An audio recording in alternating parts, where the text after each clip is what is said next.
But you know what? I just remembered something that we talked about in the car that you were supposed to remind me to ask you about working with thez. Working with thez, because I asked you if you'd ever worked with I never got a thez. chance to.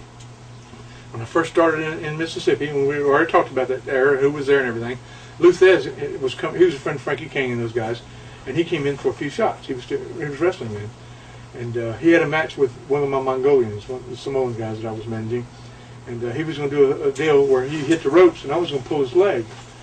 First of all, they tell me this in the dressing room. You know, I'm just a young kid. I'm just getting my real break. You know, and it's Here's thez wanting me to pull his leg, and I'm going.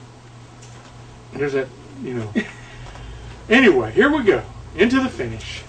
Boom, boom. He comes. I reach out to grab his leg.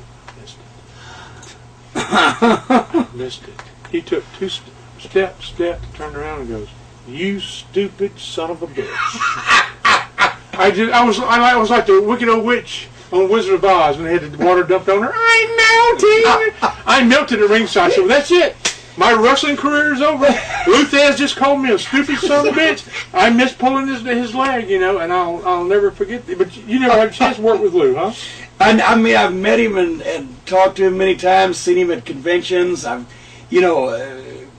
talked to him a number of times, but never in a professional atmosphere. Did you ever go to Cauliflower Alley? Yeah, I've seen him at Cauliflower Alley. I've been going since I've been going. I haven't seen you. I went several in Las Vegas several years ago. Went a couple on the East Coast. I was a member for a lot of years. I just never went because I was always working. Did several conventions with him, and the legend, the NWA champions get together in St. Louis, the pay-per-view that time.